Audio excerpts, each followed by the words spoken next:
You've been told your whole life that you're afraid of heights. You're not. What you're actually afraid of is far more specific and far stranger than falling. And once you understand what your brain is really reacting to, you'll never think about fear the same way again. Here's proof. Stand at a pool edge 10 feet up on a diving platform, no problem. Stand at a cliff edge, same 10 feet up. Your knees lock, your stomach drops, every muscle pulls you back. Same height, same body, completely different reaction. So, fear of heights doesn't actually explain what's happening.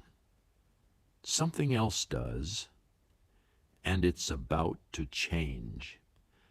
How you see every edge you've ever stood near. Let's start by breaking down the myth. If height alone caused fear, every tall place should feel equally terrifying. But it doesn't. A skyscraper observation deck with floor-to-ceiling glass can feel oddly calm.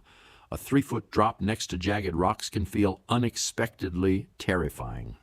Studies on height perception show your brain doesn't calculate exact distances the way a tape measure would. It relies on rough visual cues, how steep something looks, how exposed you feel, how solid the ground beneath you seems. In other words, height is just one ingredient. It's not the recipe. So if it's not height, what is your brain actually reacting to? Here's where the myth falls apart completely. Your brain isn't measuring how far down is it. It's asking a much older, more primal question. If I fall here, what happens next? At a pool edge, your brain quietly answers water, softness, survivable, maybe even fun. At a cliff edge, the answer is absolute. Rock, gravity, and no room for error. This is the beginning of the real explanation, but the next part is where it gets almost impossible to control. Here's the moment everything clicks. Deep inside your brain sits the amygdala, your built-in threat detector.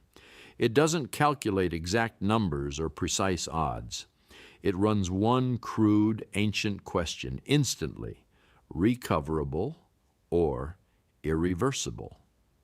Even if two edges are technically the same height, your nervous system isn't measuring distance to the ground.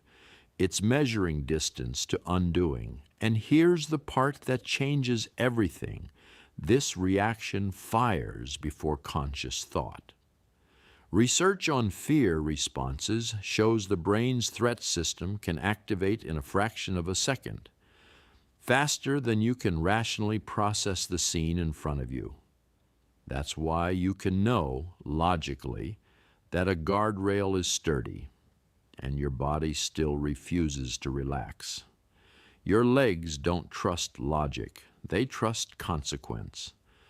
So it was never really fear of heights. It's fear of irreversible outcomes, and heights just happen to be one of the clearest ways your brain encounters that feeling. This is why a cliff edge can feel terrifying even when you're perfectly safe behind a fence. Your rational brain, the part that reads warning signs and trusts engineering, is slower than your survival brain. By the time logic catches up, your body has already reacted. Even people who work at extreme heights, like climbers or construction workers, don't lose the feeling entirely. They train their conscious mind to override the reaction faster, but the initial jolt never fully disappears. It's wired too deep to erase, which means that pullback sensation isn't weakness. It's your body doing exactly the job it evolved to do. Protecting you from an outcome it has already decided is unforgivable. So the next time your knees lock at an edge, even behind a sturdy railing, you'll know the truth. You were never simply afraid of heights. You were reacting to consequence, recoverable versus irreversible, a calculation your brain makes before you're even aware you're afraid. Your body isn't overreacting. It's remembering a rule older than logic, one written long before guardrails, ladders, or diving boards ever existed. And if your brain can make split-second judgments like that about falling, wait until you learn what it decides in the half-second before you make a mistake you can't take back.